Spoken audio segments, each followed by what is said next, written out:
Hello friends, and welcome to Webronaq. Here's a question worth thinking about. When did a GPU company start redesigning the laptop itself around your coding workflow?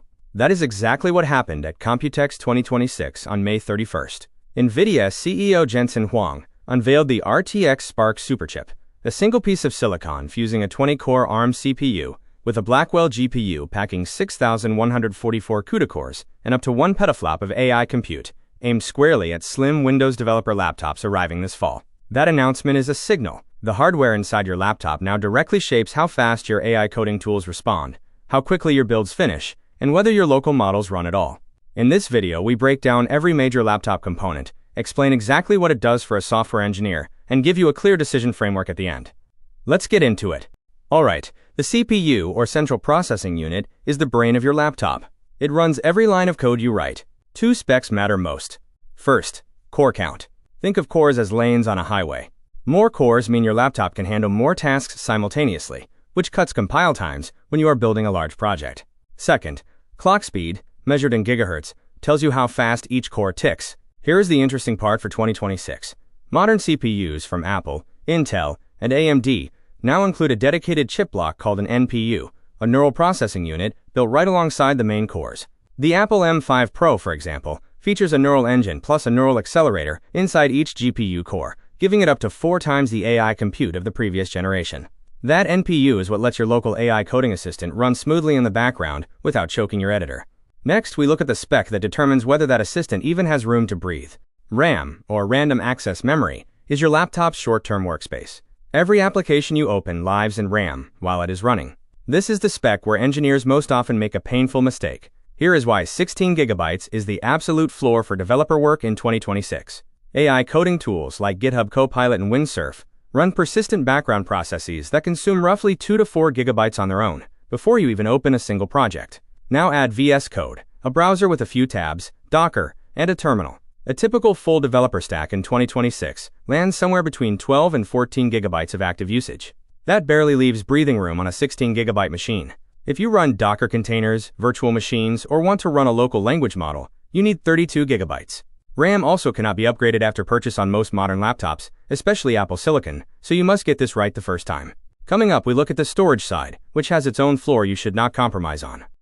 Now look at storage. Not all solid-state drives are equal. The type that matters is NVMe, which stands for Non-Volatile Memory Express. An NVMe SSD plugs directly into a PCIe lane on the motherboard, which makes it dramatically faster than older SATA drives. A PCIe 4.0 NVMe drive reads data at over 3,500 megabytes per second. A SATA SSD tops out around 550. A spinning hard drive sits at roughly 120.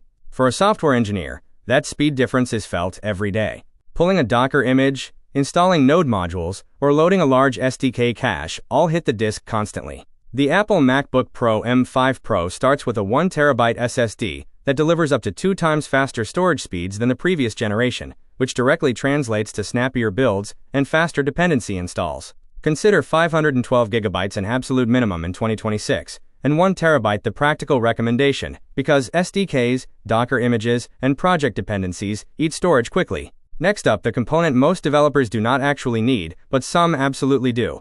Here is where a lot of developers overspend. The GPU, or graphics processing unit, was originally built to render images, but its thousands of parallel cores make it excellent for training machine learning models too. Here is the honest answer. If you write web applications, build backend APIs, or develop mobile apps, you do not need a dedicated GPU. Your CPU handles all of it. But if you are an ML engineer training or fine-tuning neural networks, or a game developer doing real-time rendering, a GPU with CUDA cores is genuinely necessary. This is exactly the division NVIDIA is targeting, with the RTX Spark platform unveiled at Computex in June 2026.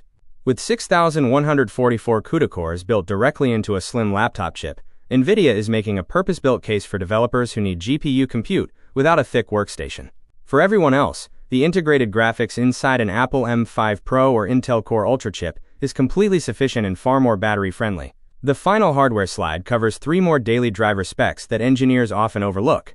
Let me show you 4 more specs that shape your daily experience, far more than benchmarks suggest. Display. Aim for at least 2K resolution with a matte panel. Glossy screens reflect overhead lighting and cause eye fatigue during long coding sessions. Battery.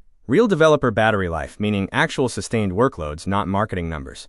6+ hours is the practical floor. The MacBook Pro M5 Pro is rated for up to 24 hours under Apple's own testing conditions. Ports. Modern connectivity matters. Thunderbolt 5, which the M5 Pro includes on all 3 of its ports, supports up to 120 gigabits per second, fast enough for multiple 4K displays, and high-speed external drives from a single cable.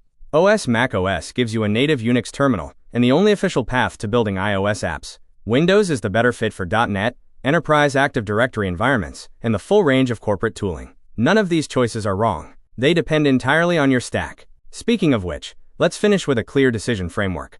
Alright, let's put it all together with a simple decision tree. If you are a web, backend, or mobile developer, the MacBook Air M5 at 16 GB of RAM and 512 GB of storage covers everything you need at a starting price around $1,099. If you are an ML or AI engineer running local models and Docker-heavy workloads, step up to the MacBook Pro M5 Pro.